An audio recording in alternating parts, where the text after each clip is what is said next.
జగిత్యాల జిల్లా గొల్లపల్లి మండల కేంద్రంలో అక్రమ నిర్మాణాలను శుక్రవారం కూల్చివేశారు రెవెన్యూ అధికారులు. సర్వే నెంబర్ 735, 544లో గల ప్రభుత్వ భూమి కబ్జా చేసి నిర్మాణాలు చేపట్టిన అక్రమదారులు, అక్రమ కట్టడాలను జిల్లా కలెక్టర్ బి సత్యప్రసాద్ పరిశీలించి అక్రమ నిర్మాణం తొలగించాలని అధికారులకు ఆదేశాలు ఇవ్వడంతో కలెక్టర్ ఆదేశాలతో అక్రమ కట్టడాలను రెవెన్యూ అధికారులు కూల్చివేస్తున్నారు.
కూలగొట్టమని ఆదేశాలు ఇచ్చిన అన్న వాళ్ళు గతం వచ్చారు, కూలగొట్టారు. ఏకదమ్ చెప్పలే, ఏం లేదు.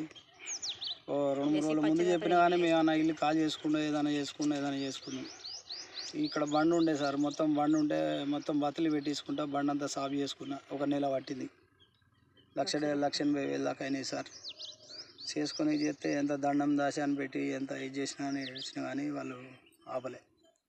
లేని వాళ్ళం సార్, మా పరిస్థితి మంచిగా లేక ఇది చేసుకున్నాం సార్ అని ఎంత చెప్పినా కానీ ఏం లేదు సార్. మాది వినువంక మండలి. సంవత్సరాలు సార్ మేము ఉపాధి కోసానికి వచ్చి అక్కడ మాకు ఇంటికాడ కూడా అక్కడ కూడా ఏం లేదు సార్, ఈడ కూడా ఏం లేదు. ఈడ ఉపాధి కోసానికి వచ్చి ఏదో బతుకుదామని మొన్నటి దాకా 15 సంవత్సరాలు కిరాయికి ఉన్నాం. కిరాయికి ఉండి కొద్దిగా ఇటు చదువును వాళ్ళు వీళ్ళు చేసుకుంటా అంటే మేము ఎవరిని అడగకుండా చేసుకున్నాం. ఇగో ఇది పరిస్థితి ఏర్పడేది సార్. మా పరిస్థితికి ఇట్లున్నది. ప్రభుత్వం కొద్దిగా ఆదుకోవాలని మేము విన్నవించుకుంటాను.